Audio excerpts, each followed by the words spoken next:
which, and I'm pretty sure the best author that I heard on this, I'll never find their interview again, so I'll never find their fucking book now because niggas podcasts get nuked. Not ours, someone else's program. And I'd love to find that fucking book again. But yeah, a lot of that was about people visiting the South like other European people and being like, what the fuck is this shit? Because who knows what the fuck? No camera phones, no phones, right? Slaves didn't have fucking Instagram where they could bust out and be like, look, this is what they're doing. They probably saw probably heard some wild shit. Like, imagine you just show up. Keep in mind, they're rocking out. This is the land of the free, and this is the reason why we call ourselves the land of the real reason, right? So you show up and you're like, hey, all right, yeah. Oh, yeah, no, lovely dinner party, Jeffrey. You know, and they're like, all right, dinner party's over. While the wives go out there and canoe, do you want to come back here and fuck some of these slave kids? This one just turned 8, right? Like, imagine the shit they heard and saw. And then they were like, what the fuck is wrong with you? And they were like, and then how does the Puritan brain work? Because the Republican brain is the Puritan brain. Right. It says, oh, you don't think I'm awesome? Okay, next time you come back, I'll have all sorts of shit written down about myself that'll make you think I'm fucking awesome. Yeah. And that's what they love about fucking Donald John Trump. He just gets up on stage, he's just like, yo, we're baller as fuck. Everybody we don't like ain't shit. Nigga, we rule. Like, right. Yeah. And I also think it's worth noting too, like when we talk about slavery, because this comes up every time and I hate it, but like just to nip it in the bud, what was happening in terms of the transatlantic slave trade had never been seen before. Because everyone loves to point out, well, a bunch of cultures had slavery. Not like this, they didn't. Like the idea that your entire family line would never be free, that shit had never happened before. Yeah. Right? The idea that you would never be allowed to integrate into society, even if you were free, that shit had never happened before. Just the straight up amount of hours and abuse and physical torture, that shit wasn't happening before. And like, you know, not that I'm going to say like I'm handing it to Europe. I'm just going to note they gave up burning witches like 300 years before Americans ended slavery. So like they were sort of trying to at least make a little progress in terms of human rights. Yeah. A little bit. So yeah, like, and I also think like a lot of it too is we don't talk about like how badly slaves were treated. Because we talk about, oh, you had to go out in a field and do like this hardcore manual labor in shitty working conditions and whips and things like that. But I don't think people know how many other ways that slaves were being tortured, right? Like there's like the story about the guy, they basically put like a collar on him with bells because he ran away and he got caught. So he was not allowed to basically sleep for a year. Like, because every time he would move, that like if he would fall asleep, the bell thing would go off. And it was like around his neck to a point that he couldn't lay down. This nigga couldn't lay down and sleep for a year. What the fuck is that? Like that type of thing. And so anyways. But yeah, my point about that was that like, if you're going to say that they didn't know what was wrong because of the time they were in, then you should also say white people shouldn't be credited with building the United States. They shouldn't be credited with the greatest country in the world. Like they should be forced to sit at the kids' table because clearly they don't know right from wrong. Yeah, and the cold game is like if you were on like a debate stage and you said that, people would just blow past it. Like, yep, well, whatever, that was your opinion. All right, back to Charlie Kirk. Yep. Yeah, like because they don't actually care, which comes back to this is going to be the ongoing theme pretty much at this age. I keep saying anything I start doing now is my new thing. I'm going to die doing, right? Like I'm at an age where like whatever phase is the last phase. So this last phase is, why are you debating and arguing with them at all, ever? Why do you debate bad faith actors? And keep in mind, if you can't stop debating bad faith actors, you need to acknowledge that you have a problem and get off the platforms. You have a problem, and you actually just like arguing for the sake of arguing. Yeah. Which also, that shouldn't be recreation. Arguing for the sake of arguing should never be recreation. Ever. I think it's just arrogance. Yeah, which is, it comes back to that thing where like the white left has no idea how fucking white they are. Right. It's like, well, I can change their minds. No, you fucking can't. Or else, They don't or it want would have their been minds done. changed. Yeah. And also, if you, so you think you can change their mind? See, what you're saying is, you right now, you 28-year-old white person, are better at forming arguments than George Carlin was in his 60s. You somehow, at the age, somebody be mad arrogant as early as possible. Yeah. 23-year-old white person, Mm-hmm. right now, born in 2003, you've got a hit. You have the rhetorical skill, is what you think. You know how much of a psycho fucking narcissist you are? You have a problem if you actually believe you can do that. You're fucked up. Your brain is just as gone as theirs. Yep. Yeah, because if they wanted their minds changed, they would have changed their mind at some point in the last like 300 years. And they've been exposed to all the facts. And Yep. what I've noticed from them being exposed to the facts is they say, oh, that's a new way I can antagonize. Mm-hmm. And you just don't understand the context. Right? Like fucking Trayvon Martin was a small little black podcaster story until Cenk Uygur realized he could make money off of it, you know, for about 10 straight days. Right? So until then, it was a small story. Then when white people outside of that learned about it, then it was like time to do some Trayvoning. Mm-hmm. Right? As soon as they didn't learn that and then say, oh, you can't do that. Not in my conservative South where it's heritage, not hate. They didn't. And Right. you know it. I think that was what Ahmed Aubrey too, right? Ah, is that That the was the- jogger? Yeah. Get the joggers. Come on, man. Oh, yeah. Come on, man. That shit, and that it went far. Let's just say the fucking, the parodies, if you will, went far. Still introducing the segments. There's a cop that is paying out of wage garnishments and potential property liens to pay off roughly about a $20 million settlement Oh. to a victim. Oh. And it looks like I did not grab as much as I thought I had grabbed. We want to go a little bit more on the slavery deal because it seems like we hit all the points. Yeah. It feels like we did. I think so. Yeah, I didn't even intend to do that yet. All right. And then there was this one that I titled the episode for because the episode needed a title. Right, because when I go live, it just says Mr. Williams Neighborhood Live, and I'm like, well, fuck it, I gotta call it something. Right. Right, so let me run this all the way on over here. Yeah, going live as wild. I need bumpers. I need bumpers bad, right? So I can hit the bumper and then go do this. Instead, I'm trying to keep from having dead air. Okay. Very tough way to live. All right. Yep. Look at that. See, yeah, this is terrible. I wish I had a bumper right now.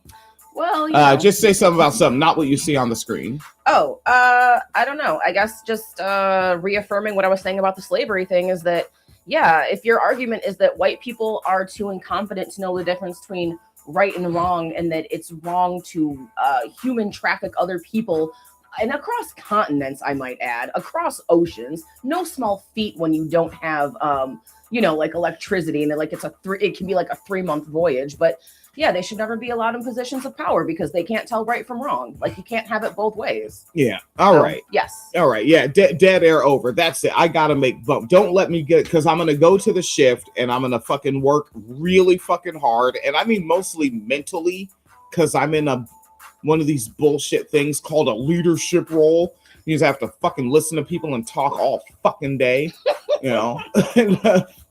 So I'm not going to remember. Please make bumpers after work because they're relatively easy to make. Yeah. Yeah, I got to make bumpers. Okay. Yeah, to continue going live because cutting between segments while live without bumpers is hell.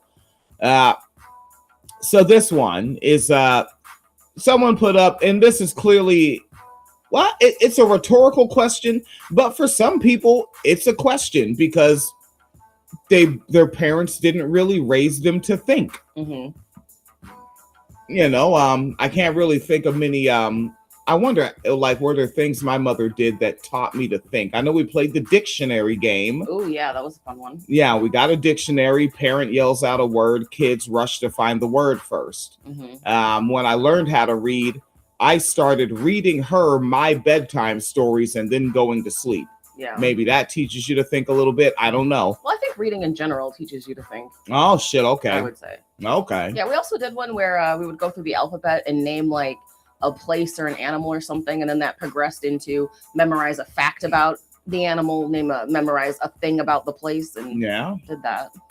And then I wonder, like, and this could also just be a cultural bias, like if rap music helped, like just because of how fast they're saying something, and they were still telling stories back then. I don't hear much stories now. You kind of just, well, whatever. I don't know what the fuck they're doing, actually. They barely enunciate, really. But I wonder if that also helped with the thinking. And sitting me down, I'll invoke this name again, sitting me down in front of George Carlin, but not telling me that it was comedy. She's just like, oh, it's just a good tape, and just pop the tape in. I think also, like, and maybe this is my age bias, I think we just had better television. I think we had smarter television. Yeah. And like not just things that were like cleverly written as entertainment, but also like straight up like Bill Nye the Science Guy and shit. Yeah. Like straight, like the Pepsi challenge. Right. The kids news show. Like we Nick had News W5. Right. Like we had stuff that was designed to, make kids think. Like I don't see quite as much of that anymore. Yeah. Shit, I wonder, like, or at least does my old elementary school, Camas Prairie, do they still have an annual global warming what would it be called? Assembly. Oh yeah, which is kind of long. That assembly was like feature length. It was a very long educational, like, not a puppet show because it was adults dressed in full-on costumes. Very good. Like the Light Bug was a very well done costume. And big shows, like we were taught to think. Yeah. Oh, and we had really good field trips too. Like we would go to recycling plants and we could ask questions about like, where does the recycling go? How do you do it? What can you do with stuff once it's recycled? Yeah, I think, we had those. And then now this is where I think some class privilege comes into play at my end, because Phoenix Clear and I, we had different ends. Like as small children, I had the class privilege. My biological mother was what they call upwardly mobile, and Phoenix Leader did not. And so I had Cub Scouts as well, and the Cub Scouts field trips were also educational. And then because my biological sister was in Girl Scouts, might go on the Girl Scouts field trips too, because I'm just a littler kid. Yeah. So it's just like, fucking bring them. All right, but this shit right here. Yeah, so this is probably a real question for some people, while for us it's rhetorical. Why do the men who want submissive wives and the pick-me's have such a difficult time finding each other? And I have my answers that I don't see in the thread, but let's look at a bit of what's in the thread, right? Some of what you may expect, right? Not just color, which seems to be a colored person, folks. Says because the men don't want wives that come pre-submissive. They want to knock down and control independent women. And a lot of the answers kind of iterate off of that, right?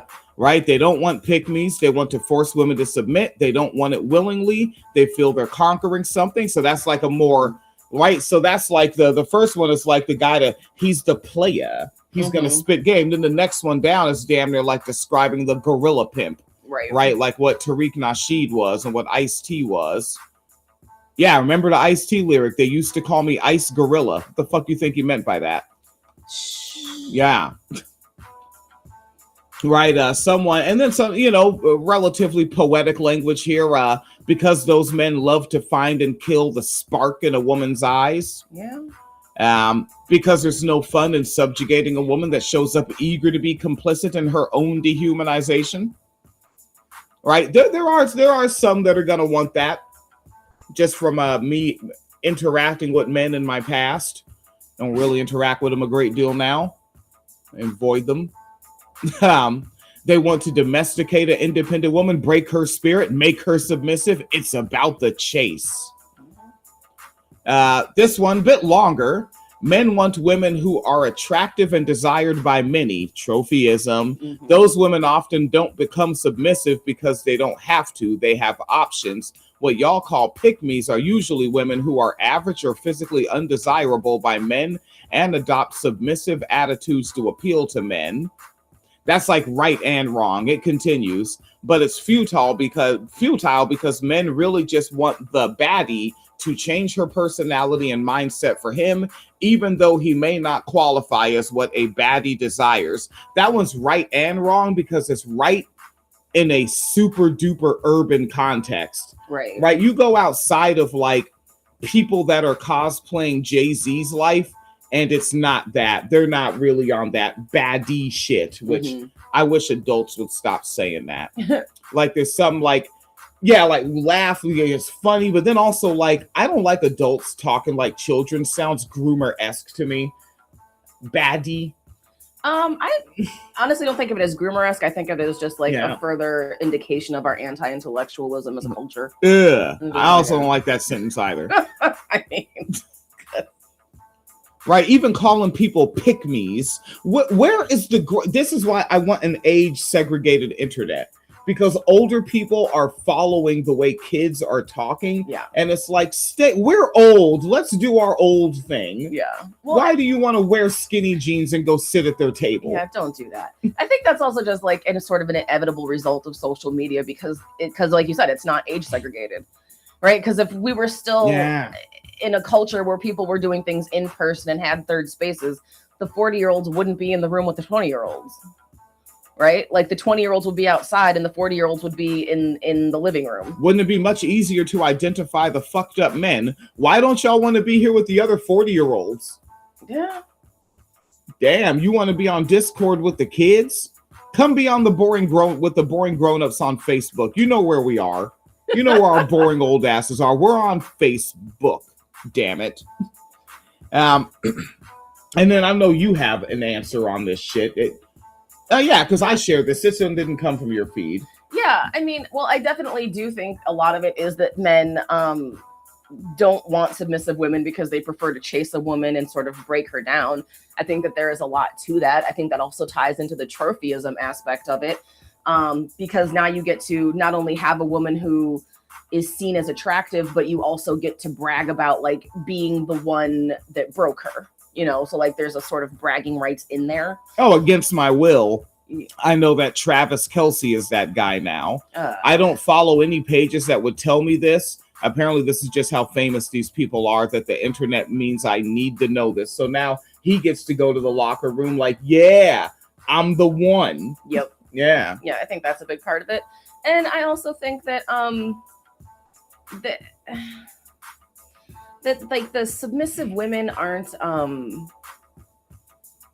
I don't know. I'm sort of struggling to like find the perfect way to explain it. Yeah, and that's your problem. Right. Just quit going for perfection and go. Is that kind of the way like a lot of these like trad wives are? Is like they're actually kind of like the real gold diggers in a way. Because like, and not gold diggers, but you know what I mean? Like in the sense that they're like, okay, I'm going to do all this stuff, but you have to go work. So like there isn't going to be like, you know, like we hear these stories, right? Oh, we met when we were like 20 and we were so in love and we got married. And my wife, you know, she held me down. She worked 2 jobs while I finished college. And now I have an MBA and now I make money. And now we're like in this, you know, now we're financially mobile. Now we're making all this money. But I can only do that because my wife was the one who, you know, took on an extra job while I was finishing school. Or my first job, it didn't pay so much. And so, you know, my wife had to get a job. She wanted to be a stay-at-home mom, but she couldn't just be a stay-at-home mom. She had to work too. But like now there's the payoff. You know what I mean? Like there's sort of like a stereotype around that. And I think that trad wives just wouldn't be willing to do that. And like they wouldn't be able to, I hate saying like build up men like it's a Build-A-Bear, but like I don't think trad wives would do that because they're like, no, that's not my job. I stay home and have babies. You go out and work. Like there is no sort of sense that like, okay, if things get really rough, I'll get a job. Or if you need to go to school or do training, I'll just get a second job. You know, like that doesn't exist in a trad dynamic. if that makes sense. Shit. And then I could have swore I had made myself 2 little notes, nice little succinct notes. I got to do better show notes for going live as well. All right, let me tell you something. I need to make better show notes for going live. I think I had 2 of them. The first one was you're seeing the ones online, which again is part of the problem of like the mass discourse, everybody in the same thread trying to answer one question one way. Like the person who I think that their answer is really coming from like Opulence Black Instagram, that longer form answer. And it's like the rest of the world is not Opulence Black Instagram, right? Like y'all gotta. And then I wonder how many of these people are not really, when I look at people's comments, I'm like, are you a blue collar worker? It seems like a lot of white collar workers are talking about white collar problems. Yeah. And like white collar lifestyle and what's normal to them. Right. And y'all have no idea how much the rest of the world didn't come from your well-adjusted household, had your experience in high school, your experience in college, or went to any kind of college at all, and just went straight to blue collar work. And you don't get it because you fly straight past them to your clean office work, and then you go back to your clean, sanitized life outside of that. The grimy blue collar people, that answer doesn't fit them. Right. Yeah.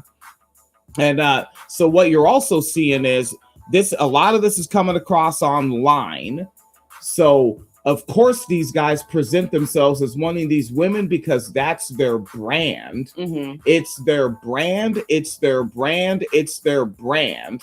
All right. The king of the white men right now, Donald John Trump, is with a sex worker of whom, if y'all were working class, y'all would refer to Melania as a pass around. Yeah. Right? Like she was a pass around on Epstein Island, and then he's the simp that got with her. If they were working class, right? Like y'all don't see that contradiction. Or there's the one that I cannot find fast enough.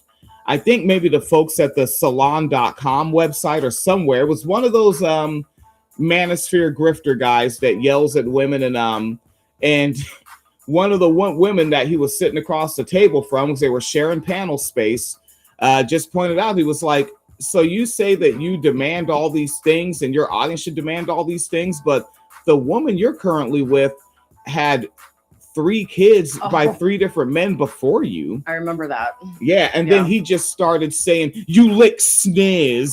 That's what I remember. If I could just, maybe if you could find it, I'll play the clip. The guy saying, oh, well, you lick sniz, which is like, is that a slur for vagina lady? It sounds like. Did it already exist, or did he just like, I have to say something now because I need to talk over this person on a shared panel? He just went out of there. Yeah. Phoenix Calida found it. What words do I need to look up to dig that one up? I think the audience should hear it. Host of whatever, the podcast is literally called whatever. Host of whatever gets mad at woman who calls him out is what I see. Of whatever gets. Oh damn! It does want you to look for that. And it's the that. Yeah, I was gonna say, that's the woman. Oh, his name is Andrew Wilson. So Andrew Wilson is the one that couldn't handle this.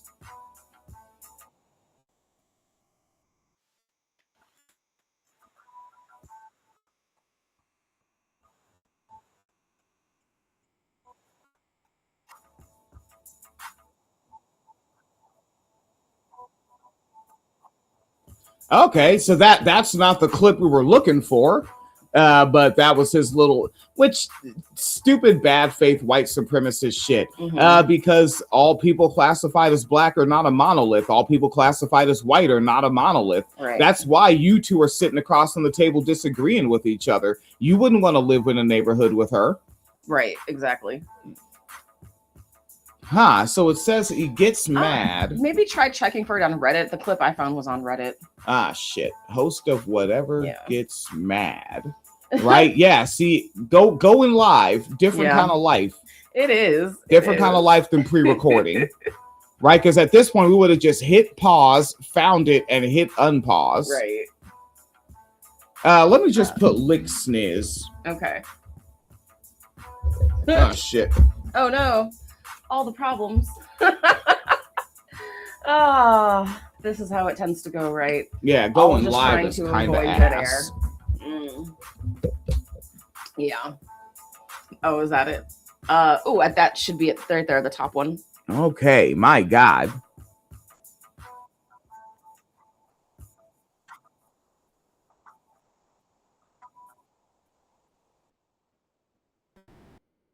All right, their decibels are low, so I cut the music to play this.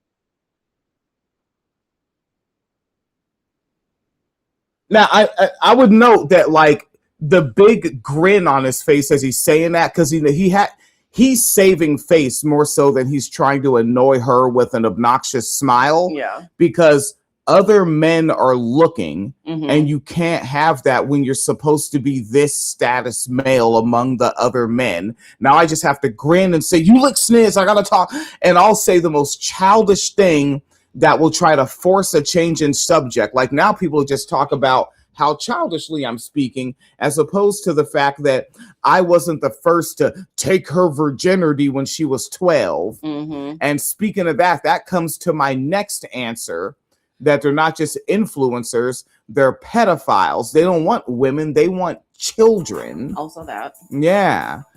Just a side note, as I'm glancing at like where I found this clip from, apparently this guy's nickname is Big Papa Fascist. Oh, and I'm guessing that's a name that he got from himself or his target audience. Yeah. It's just like the incredible immaturity on these guys anyway. And the that's the same disingenuous, because now you could say I call, like, it's such a goofy name. I'm obviously joking by calling myself that, just like how when Matt Walsh, didn't he call his Twitter thing Christo Fascist? Yep. Hey, I'm obviously joking. But again, I bet you he didn't even have the words Christo Fascist in his head. I would guarantee it's 2026 right now. Run it back 2 smooth decades to 2006. Matt Walsh doesn't even know the word fascist. Probably not. Guaranteed. Like he probably just heard it in passing and never looked it up, has no idea. But then what does he hear? He hears you leftists, you progressives, actually, not leftists, progressives and feminists using the language fascist. And he's like, oh, that's what that is? I'll call myself that and then pretend I'm joking. Right. Which comes back, what's the theme? Until I die now, stop debating, just defeat. My decibels are crazy right now. Oh. Right? Like, why are they so high? Decibels on Willie Nelson. Okay. Right, decibels that one, the one that was Jack Sparrow's father in Pirates of the Caribbean. Oh, Jesus. Right, who's that fool? Keith Richards. Yeah, decibels on Keith Richards. High, nigga. High. Right, and yeah, like, I don't think that they really want women. We got to be like, it's almost like we got to be careful with the words women and girls and really specify when we're talking about what Republican men want. Because they want girls. Yeah, they don't want girls. They don't want women. They want girls dressed up and acting as women. Yeah. They want Dance Moms episodes in their living room. There you go. And I would just point out to what I was saying earlier about how, like, they're fundamentally incompatible with like the pick-me's or whatever, because they aren't actual leaders and they don't have the capability to support a woman. Because now imagine if you were seriously into that trad wife lifestyle, right? Yeah. You're like, I'm like 20 years old. I want to get married. I want to have babies. I want to stay at home. I want to do all the domestic shit, right? And you see this guy. Does this scream provider to you? Like, you lose your temper and you start screaming, I lick sniz, you dumb bitch. This is my provider. And also that, let's say even like you don't seem to come across as potentially violent. you're fucking corny. Right, you're corny. Like, and if you're serious about the trad wife shit, this guy is obviously going to be a bad influence on the children because we don't want that type of behavior and language around children. Yeah. You know what I mean? But like, yeah, so even from like the trad wife perspective, what is the appeal to that guy? And so many of these manosphere type influencers are like this. We're like, I said so because I'm the man. Okay, well, show us the receipts of your manhood then. Like, what have you accomplished that says you should be a good leader and I should follow you? Besides having a penis, like what is your income? Can you fix things around a house? And you know what? What was your income before podcast grifting? Oh yeah, because in him in particular, he's probably doing quite well podcast grifting, but there's some gray in that hair. Yeah. What did you do in the 3 decades leading up to that? Like how were things rocking along? Because like you don't just wait. Like for the most part, this particular iteration of grifting is new. If it was the 90s or the early 2000s, really all the way up to like YouTube ad rev and AdSense and shit, you aren't just going to be a TV host somewhere. Mm-hmm.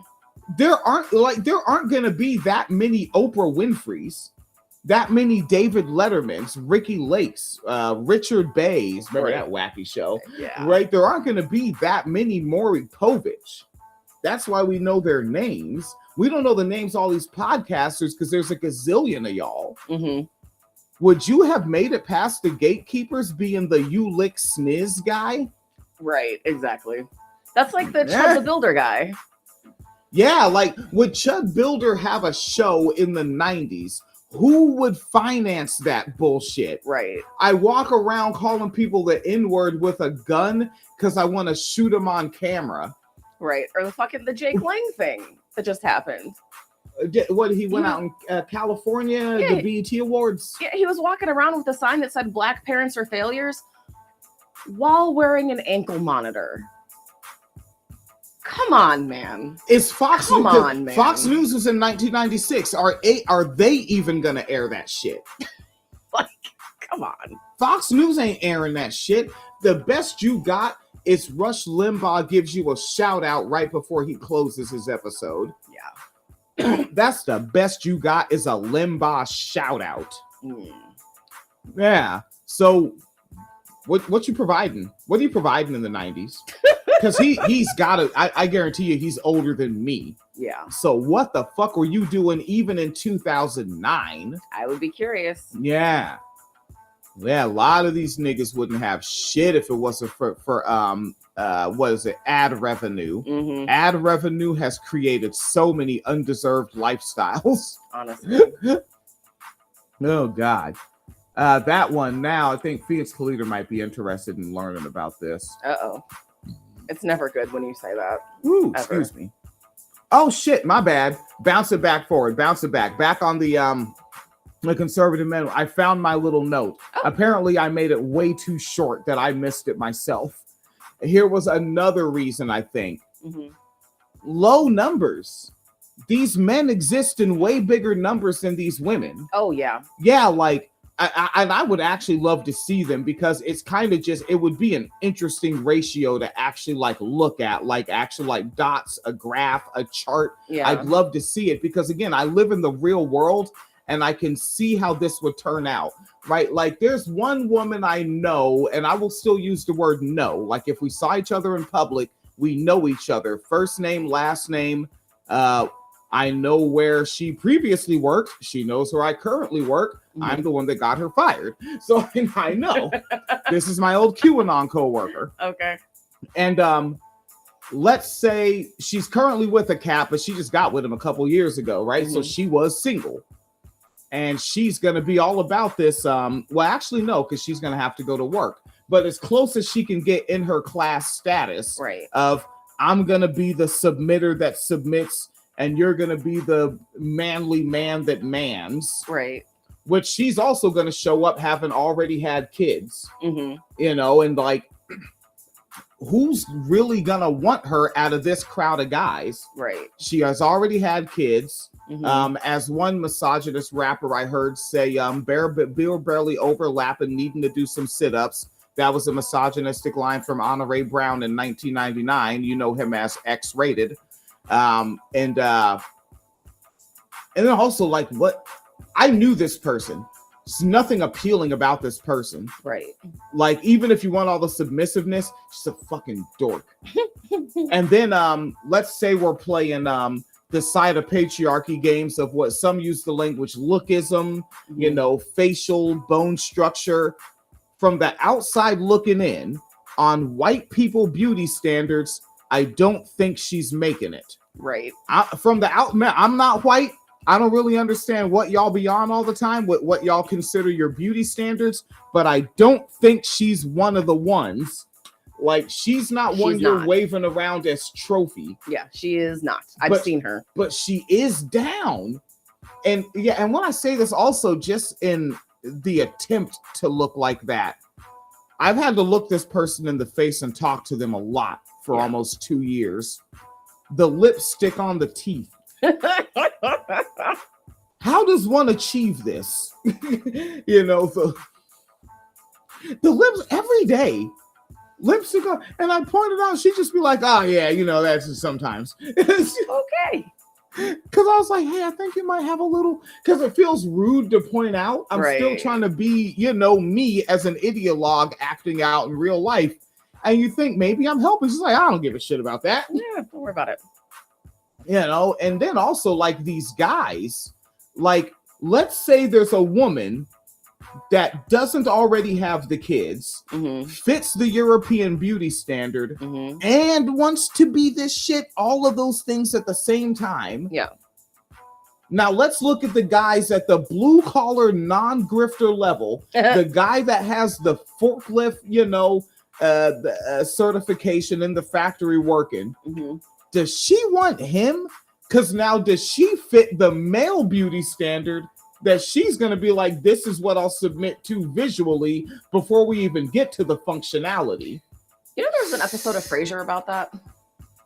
No shit. Yeah, where Roz, that was Frasier's producer, right? If y'all haven't seen Frasier, he was a radio host in Seattle. Very funny show. But his producer was Rosalind, and she started dating a guy, and he ended up breaking up with her at the end of the episode because she was ashamed that he was a garbage man. And so like she would be out at events with all her other coworkers who were all like radio producers and radio hosts, and they'd be like, oh, like whatever the fuck his name was, Gary, what the fuck do you do?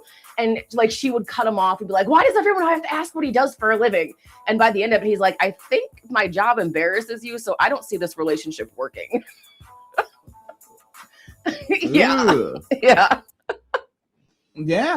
And then I'm also thinking, like, you know, over here in the neighborhood, we're not mad if your body is shaped like this or shaped like that.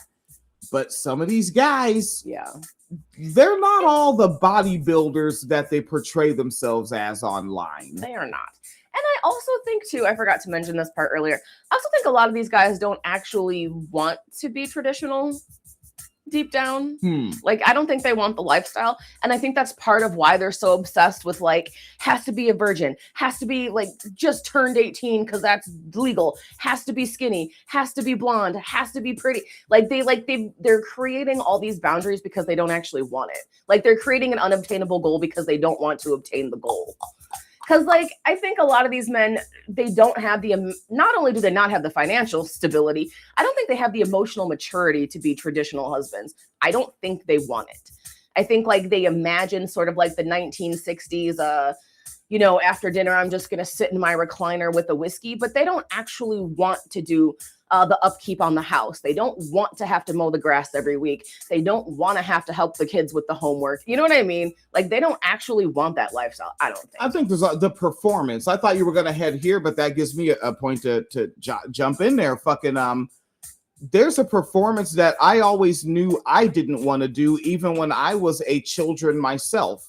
Yeah, believe it or not, I used to be one of those fucking things, you know? And I was like, I could not possibly, like, at the age of 11 and 12, when I get home from whatever the fuck it is I was doing out, you know, running the neighborhood, going to school all day, right, for a good portion of the year, or like once I'm in poverty in my preteens, you know, going out hustling, working, trying to get a buck. I can't come in the door like, hey, kids. Hey, honey, I'm home. Everyone come around and hug old dad. I don't do all that fucking shit. Where's my joint, nigga? I'm tired. Nigga, I'm 12 and where's my joint, nigga? I'm tired. Right. By the time I'm fucking 15, where's my Miller Genuine Draft? I had a favorite beer at 15. I'm not doing honey, I'm home. Nigga, I'm tired. That's what I'm gonna cook. And really, that was the first thing I came home to when I was 19. I had a roommate came home and said, nigga, I'm tired. I have never said, honey, I'm home. Shit. Nobody want to do that motherfucking show. Right. And I think if you're a good faith actor, you figure that shit out, decide not to do that, and don't fuck up your life and create new lives fucked up in the process. Yeah. But if you're a bad faith actor, you cause that. And then go further. I think you popped another thought in my head when you said sitting in the recliner with the whiskey after dinner.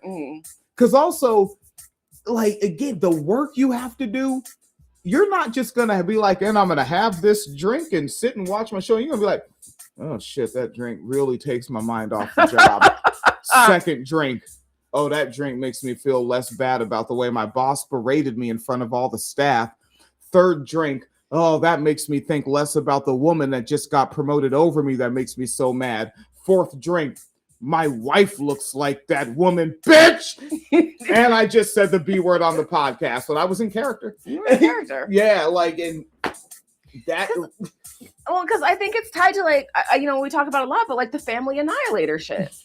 Right? Because that's what happens when you can't do the performance anymore. You don't just kill yourself, you take out your entire family. Because most family annihilator cases are, it's always everything seems so well, and then you find out they're like in massive debt and he lost his job. Right? Yeah. So like, and you just made me think that too. Like, you have to take them all out because no one can tell the story of what dad really was. Right. Yeah, I got it. It needs to die with whatever I said in my last Facebook post, right? Which, and now my age group is those guys. So it's a fucking Tupac poster with "Only God Can Judge Me" with the hands praying. Yeah. So I think that was about that. Someone pop up in the comments. What the heck darn do you think it was? And I guess this is kind of related. This was just a thought that I wanted to share from someone that called themselves, is the word heretic or heretic? Heretic. Yeah, because I treat that like the word caramel. Like, I treat it like that. Like, you can say it all those ways, right? Or how Physical Leader is not a big fan of this with me. Some days I might say Italian. Some days I might say Italian. It's not Italy. And every once in a while, it gets real bad, and I'll go Italian. Oh my God, it's not Italy either. They're all the same word, baby, and I've been doing it my whole life. Yeah, them Italians. Them Italians. Yeah, because it's going to go them Italians, those Italians, or the Italians. It depends on the prefix. Jesus. So this is the Heretic Unbound. And they're telling us something that I'd thought of, again, back when I was a teenager being forced to attend church. And I'm like, what the fuck is going on with this shit? In every religion, in every tradition, in every holy book, what God wants always seems to line up perfectly with what men want. It's almost like magic. God wants men to be in charge. God wants women to submit. God wants men to have authority. God wants women to obey. God wants men to speak. God wants women to be silent. God wants men to own property. God wants women to be property. God wants men to have multiple wives. God wants women to be faithful to one man. And that really is teenage boy fantasy, which this will lean into another thing we should point out in kind of a segment. Because, like, that is little boy shit of, like, I should have all the girls in my class and the other boys should be sitting on the bench jealous of me saying, darn it, we want those girls. You know, it's every boy wants to be Jay-Z's Big Pimpin' video. Yeah. Right? That whip, that's me. That chick, that's me. That boat, I had it on the Mediterranean Sea. Hell, that's what Rockefeller Records wanted to be. Yeah. Hell, it was supposed to be Dame Dash with Aaliyah and Jay-Z with the Beyonce Knowles. you know, and it's like, and then all you guys supposed to be jealous of us, you know. And I think this is from a car conversation and not a podcast. So I was talking about men being experience collectors. Oh, yeah. And I think that's what a guy like Jay-Z is. He is a wide-eyed, and I mean like wide-eyed, doughy-eyed, almost childlike experience collector. And one of the experiences he wanted to collect was, can I get married, be married, and cheat on my wife? And kind of have that as part of my story, like cheat on my wife and overcome it. It's an experience to collect. Yeah, like going to Italy, you know, something like that. It's something you can do.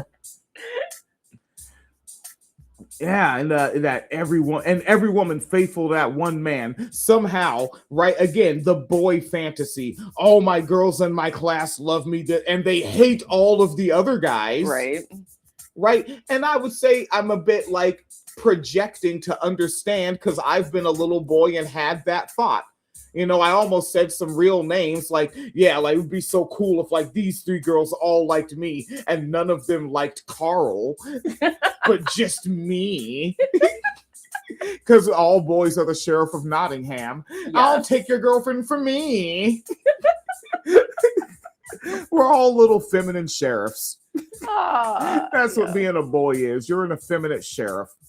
The bloody Lottie of Phoenix Calida. I know I'm steamrolling it. You probably had a retort. Oh, no, I think that's a pretty accurate description of religion. I read somewhere where someone referred to religion as like holy books specifically, as basically being a manual on how to structure a community.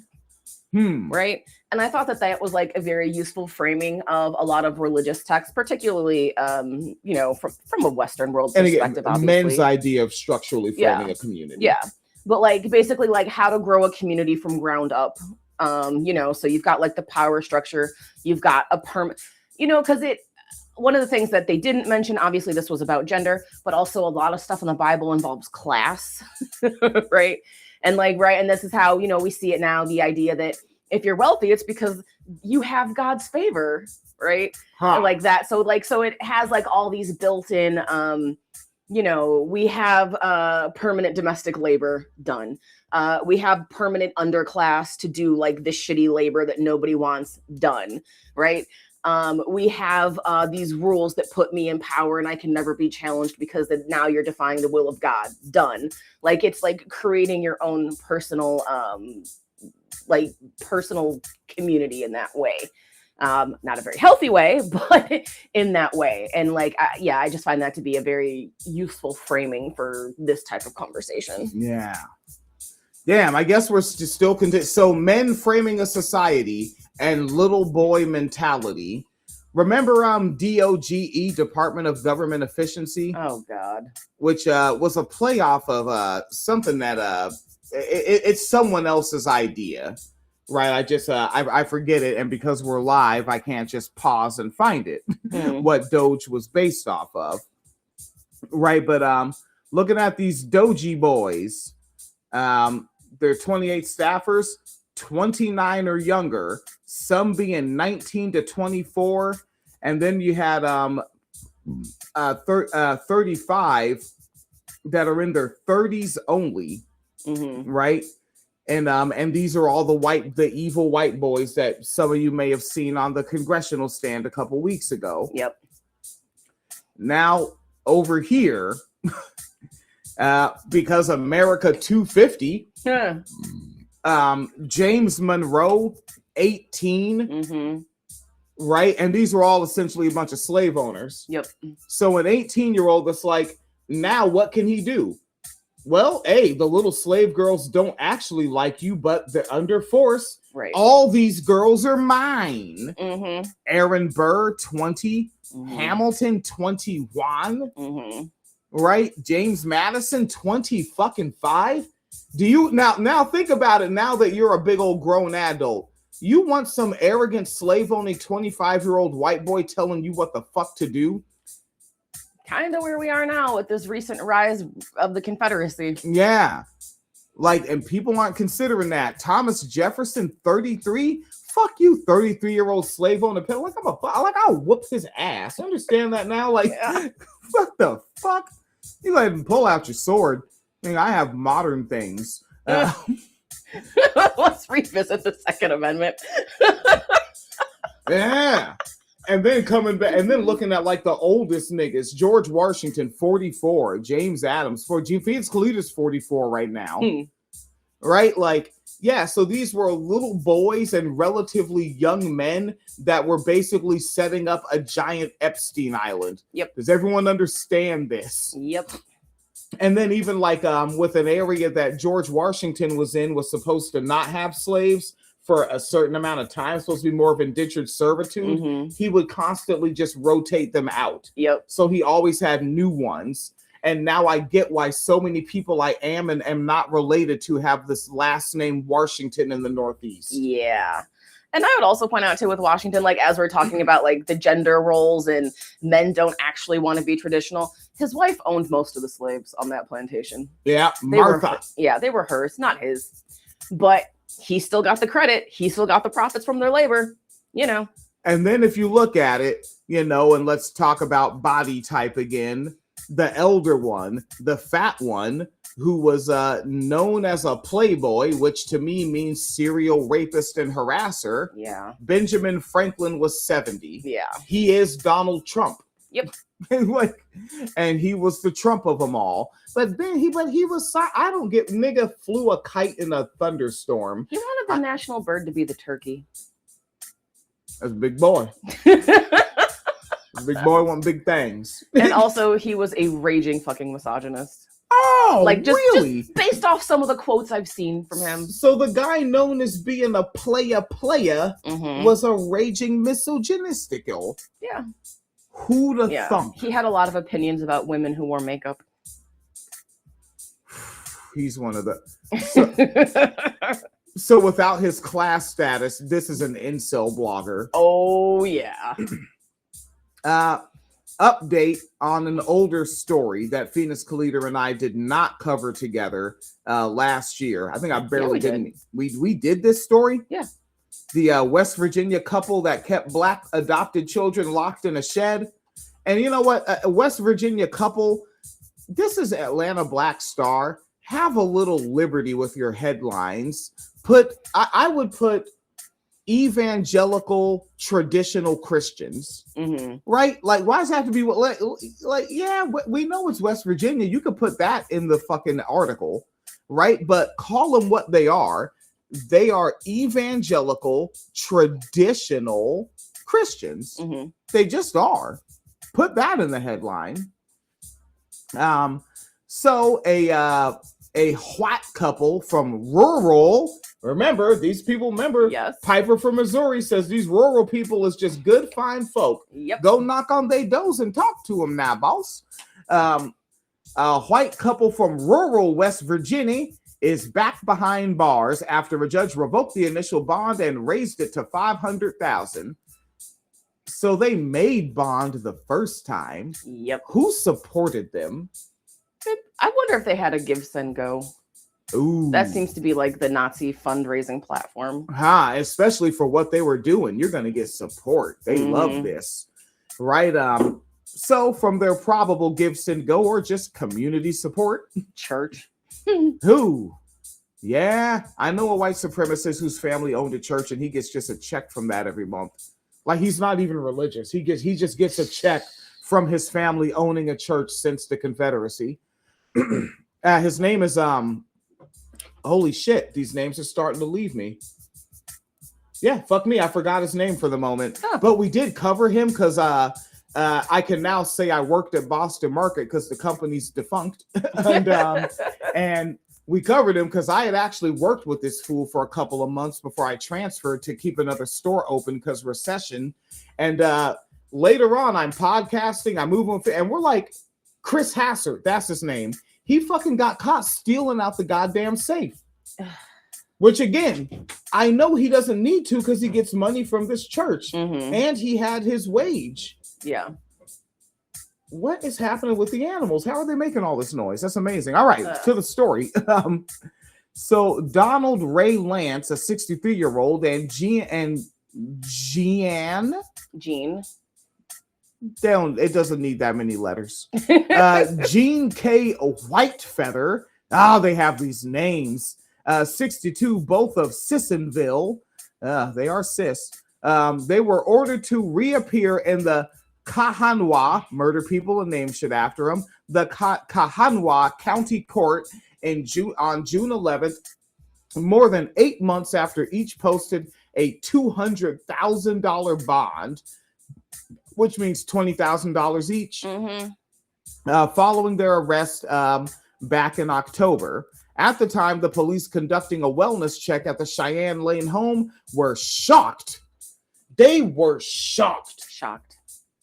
I tell you, to discover two of the couple's 5 adopted children living in deplorable conditions, padlocked inside a ramshackle storage shed in the back of the property, which had no working lights or running water. The abused children were identified as a 14-year-old boy and a 16-year-old girl. Oh, I bet she only liked one guy. The third child, identified as a 9-year-old, also girl, probably only likes one guy. Very submissive, I think, would say. Some might. Was confined to a loft inside the main house. Yeah. Kept that 9-year-old girl nice and close to you, didn't you, feller? Away from the presence of the adults, plural, but not singular. Was there a single adult that checked in on her? And isolated from her other siblings. At the initial court hearing in October, Lance and Whitefeather pled not guilty at the Kanawa. Did they change the spelling of that courthouse? I don't think so. They better not be messing with me. Yep, it's changed. Okay. It's missing an H and an A in the second spelling. Oh. Yeah, so in the first spelling is Kahana. Can you look up the official, the actual name? Yeah, because they changed the spelling later in the article. Come on, Atlanta Black Star, step it up, baby. And the Kanawha County Circuit Judge, Mary Claire Akers, set their bond at $200,000 each. The couple made bail in February, and they were released to await trial. You probably found it. Kanawha. Okay, so the first time they added an extra H by mistake. Hire me as an editor, Atlanta Black Star. I'll take the ground level pay. The couple made bail in February and were released to await trial. They remained free for several months, but in May, a grand jury indicted the couple on more than a dozen new charges, the most serious being human trafficking a minor child, which prompted the judge to revoke the lower bond, ordering the couple held in lieu of $1 million. Someone's going to have to give, someone's going to have to send so that they can go. And we have a quote from Akers. Along with human trafficking and neglect with serious risk of bodily injuries or death, I don't find the bond to be sufficient, end quote. The upgraded charges include alleged use of a minor child in forced labor, child neglect, creating a substantial risk of serious bodily injury or death, as well as false swearing and potential civil rights violations based on color, race, or ancestry, according to court documents. This couple really needs to wait out and see how the midterms turn out. They might turn out all right. Well, it's a state, right? Not federal charges? Yeah. Wait, didn't they get convicted? It looks like it's not over. This is a recent update. Oh. Yeah. Okay. Well. Yeah. The indictment suggests that 3 of the 5 adopted children were Black and that the human rights charges stemmed from those children being specifically targeted and forced to work because of their race. A small toilet seat torn from an RV was placed in the barn for the children to share whenever they had to go to the bathroom. During the second bond hearing, Whitefeather explains that the barn where the children were found was a teenage clubhouse and maintained that the children are not actually locked inside. Now, take this and extrapolate that style of just frantically lying out. Mm-hmm. They liked slavery. Yep. What? It's just heritage, not hate. Yep. It's just my old South. It's just American family values. Yeah. They don't care. They'll just lie. Don't debate them. To understand what she's doing, she's representing whiteness right now. Man. But people don't want to get that because people don't want to think like, I think because white people are so spread, and the fact that cool white people do exist. Yeah. That probably makes it even harder. But I think that even with the cool white people that do exist, if they're really cool, they'll understand us, being a lot more apprehensive until we fully weed out, fully identify, and are fully geographically segregated, but from the ones that aren't cool. Yeah. Like, let's get that done first, then kick it with the cool white people. But until then, I think we should treat them all like they're this couple.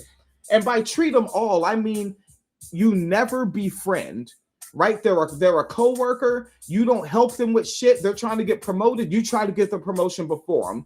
You see them in the grocery store. We don't talk. We don't hang out. We don't chill. We don't kick it. They own a store. They own a restaurant. You don't patronize. You patronize the black-owned one down the street or something. You know, freeze them out. Yeah, we definitely do need to freeze them out. But I also think like a lot of white people are like, they don't want to admit that they got really, because they're like, well, I would know if someone was that horrible, but I guarantee you, if you go to these people's neighbors, they're like, they were such nice people. How did this happen? Right? How did I not see this coming? And it's like, because you weren't really watching. Yeah. You just assumed they were safe. And you don't pick up on like very like, we need language other than red flags, character traits. Yeah. You don't pick up on initial character traits. Like, one thing for me, I interact with a man. I'm like, all right, let's hear it. Right. I meet a new man. All right. A woman's about to walk by. Let's see what he does. All right. Yep. I never want to talk to this guy. Right. Like the way he stares and glares, like, God, like, I'll give an example. One guy at my job, let's say his name is Ryan. There we go. I made up a fake name for Ryan. And there's and he's about my age, black man in the mid 40s. Right. And then there's a white woman there. Her name is, I'm looking at something on the wall. Her name is Show. There you go. I'm looking at a poster on the wall. Her name, we got Ryan and we got Show. These are the characters so far. Now we have one more character, a 51-year-old, because her birthday did just pass in real life. Very light-skinned black woman, kind of like Phoenix Calida, light-skinned black woman. And looking at the wall, her name is Universe. So we have Ryan, Show, and Universe. Okay. And Ryan walks up, talks to me unprompted, which I never like when men do this. I don't think anyone does, really. Right? To tell me how Show would break up with that guy she's with if one of us just put the Mandingo on her. I don't want to know you, fellow black man. Yeah. I don't. I just don't. Like, you're fucking gross. Like, first off, she's in her like early to mid 20s. And even though that's not pedophilia, to me, it kind of is a little bit. Yeah. There's a schmidgy didgeridoo of it in there. Yeah. Because that's a fucking kid. She's born after 9/11, nigga. And your first thought is, I won't put my penis there and call it the Mandingo. Which, like, and why are you racially objectifying yourself like that? It's weird. Right? Like, it's easy for me to see character traits or red flags that tell me a man ain't worth a damn to interact with. Right? But then now enter Universe, the light-skinned black woman who's 51, who walks by, and he just, like, out of nowhere, like, still rambling at me about how much he wants to ejaculate in this young white woman. He just, like, looks at her and just says, she got a fat monkey. Because apparently you are trying to identify her labia through her pants. That's weird. And she always walking by with that fat monkey out, which apparently, I guess, she exists in her pants at the workplace for you to look at. Yeah. And like, if y'all would just listen to men with a critical ear instead of a "this might be my new friend" ear, turn off the "this might be my new friend" thinking when you meet men. No more Pollyanna shit. Yeah, interact with men critically from the start. Interact with them thinking already, I might not like this guy, and pay attention to what he presents to you. I don't ever want to know Ryan outside the workplace. I am and I am not glad he got transferred to another department, because he got transferred to a department where he's doing a shitty job on things I have to work with. A lot of rework happening. You know, and just be like that about white people, especially men. All men, really. Yeah. Yeah, like if I remember the first time I interacted with my QAnon coworker, former coworker. One of the first things she said, like, because I'm a fairly aggressive factory worker, I went to someone else's department and took some tools I needed, and they were like, "You're an alpha male." Ew. That's not a compliment to me. That's a gross thing to say. All right. I've gone too far in the tangent, I think. I think I've gone too far. Yeah. Yeah, see, Fierce Leader thinks so. Where were we with this fucking story? We're in the story where White Feather and Lance abusing these fucking children. And that's how we got there, because Fierce Leader was like, cut the Pollyanna shit. You should have known they were like this. During the second bond hearing, White Feather explained that the Barneswood was their teenage clubhouse, and the neighbors said the neighbors disputed this claim, saying the children were forced to perform farm labor and were not permitted inside the residence. It's kind of ill that, like, and this is another thing about the rural. I bet the rural is why they didn't try to run away. Yeah. Yeah. Where would you go? Yeah, you can't pull this shit even in like a mid-sized city or even in like a suburb. Right, because suburbs aren't rural. There's hella buildings, there's corner stores and shit. They would have ran somewhere and got help. They did. And also that shows how those black teenagers looked at the rest of the white people. They don't trust you to help. You're their friends. It's all bad. And even if they thought like the people would help them, how do you get there? If it's rural, because I'm assuming that means the houses are far away from each other. Like, do you really have to do like a reenactment of like a slave escape? You know, like running out, you know, miles away in the middle of the night type shit. You know, like they don't have a car. They don't, you know what I mean? Like, how do they physically get away? The boy had open sores on his bare feet. Oh, Jesus. And when the deputies forced their way into the locked shed, they got hit with a disturbing smell and a wave of heat due to the lack of circulating air. Ew. Yeah. And the children told investigators they were forced to sleep on a bare concrete floor with no mattress or covers. And also, like, I think that it's worth noting again, like, the lies that these people are telling, because they want to say, like, oh, it was just their clubhouse. Oh, they were just, you know, this is just where they hang out. So you're telling me that these children voluntarily slept in a room with no heat, no lights, no air conditioning in the middle of a West Virginia summer on a concrete floor, and they did it voluntarily because that was their clubhouse? And also, let's respect with linear time. Teenagers of today. Yeah. Oh, yeah, that's what they want. They want clubhouses, bare feet, and farm work. Right. Like you just said what came to your mind from like the last time you watched Nick at Night. And you were like, oh, well, that's what the Granley boys would do on the old, I don't know, an episode of Green Acres or some shit. Ugh. Right? I've never seen Green Acres. I hear the theme song and change the channel. I don't want to know what Green Acres is. Let me guess. Is it a whole bunch of white people being white in a way that they are never actually white? I don't trust those shows. It's actually a show about a city woman going to marry like some farmer guy and her trying to adjust to life out in rural America. Oh God, so that's always been a hustle. Yeah. Because isn't that how people tried to get, when I was 20, people were like, oh, you gotta look at this thing with this Paris Hilton and this Kim Kardashian. God. And it's like, and I'm like, what is it? They're rich city girls, but they're on a farm. That was I don't give a shit.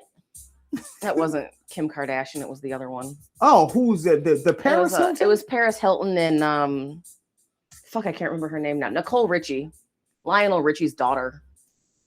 I don't even know who the fuck these niggas is, man. Lionel Richie. I know that's someone that very, very old black people like. Singer. Okay. Yeah, like one of the niggas from Wu-Tang got an autograph from him for his mom. Right? That's when I say old niggas like him. Wu-Tang Clan's mom likes that nigga. God, I have tangented this episode into the floor. Okay. Phoenix Kalita. Yes. Also coming from Atlanta Black Star. You wanted to look at this story. Okay. You were like, holy shit, what is this? We'll start with the words, the tasering. A tasering that took place on July 10th, 2018. Okay. All right. The police confronted a feller by the name of, this is his real name. And like, damn, cuz could have been a rapper. His name is Blazing Game. Okay. That's his name. All right. That's his last name. They confronted Blazing Game for panhandling at the roadside on Interstate 20 on the off-ramp. Mm-hmm. We're in Georgia. And he's asking drivers for spare change. Hey, I need capitalist life tokens so I can get through literally the day. Yeah. And Officer Grubbs. Yeah, they're both rappers to me. Right? Okay. Officer Grubbs jumped out and had a beef with Blazing Game. I'm guessing that Grubbs didn't have Blazing Game, which, wait until I show Phoenix Kalita a picture of Grubbs. Oh, no. Grubbs was in the passenger seat of the patrol car driven by his partner when he stepped out to confront Blazing Game. Blazing Game gave it a run, said, oh shit, police, let me get up out of here. And Grubbs chased him. Took about 45 seconds, and without giving a verbal warning, fired his tasing into Blazing Game's back, causing him to fall down a steep embankment. Ooh. Mm-hmm. Struck his head on a concrete platform. Ooh. Falling down this thing that was by a utility box, crushed his fucking skull, damaged his spinal cord, and he was paralyzed from the neck down.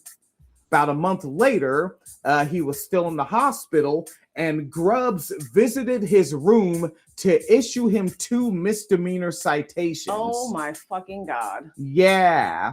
Pedestrian solicitation on a roadway and obstruction of a law enforcement officer. Grubbs, meanwhile, was cited internally for failing to have his body-worn camera activated during the encounter.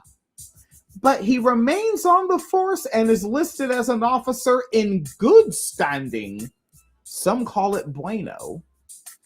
It took about 8 years, but the Atlanta cop who tased a panhandling homeless man, leaving him paralyzed from the neck down before he died 5 years later, must now pay $21 million in damages.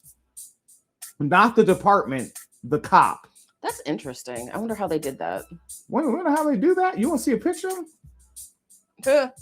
He black. But also, look at this nigga. He's made out of steroids. What the fuck is that? His neck is sticking out further than his fucking ears. Jesus. The nigga's just he's a bipedal bicep. That's all the nigga is just a muscle. That's probably why he couldn't chase cuz down. Nigga too swole to run fast. Like, you think about it, your ankles and your legs have to carry a much heavier upper body for you to run fast. Right. Like, running fast helps when you're a bit skinny, and they have him image of him.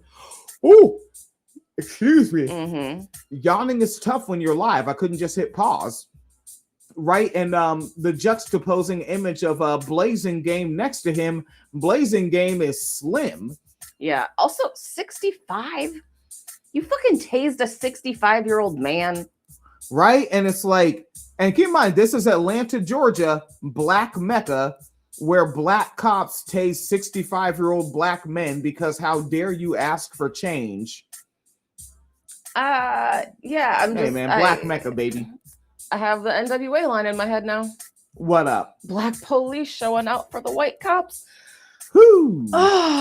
or Or just showing out for the white podcaster, right? Shit. Yeah, linear time exists, right? Boobadoo, can you look up his name, Officer Grubbs of Atlanta, to try to find his age? Yep. Right. I like seeing how old someone is as they're doing these things. So Atlanta police officer John Grubbs, he's expected to pay $700 a month through wage garnishment or liens. Liens to the estate of and they're paid to the estate of Jerry Blazingame, who was 65 when he was tased in 2018. Oh, excuse me. Yeah, I'm looking. At this rate, it would take roughly 2,500 years to pay off the entire judgment, which I say then force him to pay as much as possible. And if that causes him to be homeless, then it does. So fucking what? Yeah. Hope no one tases him while he's panhandling. He'll just do a Manosphere Grifty podcast. He'll grow a beard and podcast. So at this point, it is not even clear which surviving family members will ultimately receive the money because the estate is being managed by a court-appointed guardian. Okay. Ain't that cool? Yeah. The city of Atlanta was cleared of liability for damages because the courts ruled the police department was not legally liable under federal municipal liability standards for its training and policies on taser use. Goddamn, were they trained by the IDF? Interesting. So, Officer Grubbs, who fought hard to get the lawsuit dismissed on qualified immunity grounds, is now expected to pay the judgment. Qualified immunity, y'all know what that is, right? That is basically no accountability. Nothing seems to be mentioning his age. But fuck. It appears to be maybe in his 30s. Yeah, that's what it looks like. Yeah, he joined as a cadet in 2013. So yeah. All right. And that's all I had. And let me see, we've been on for a long hour and 18 minutes. How short would this have been without me tangenting? I think I need to practice recording more before the next time I go live. Yeah. All right, Vance Gleader, let me get the heck on out of here.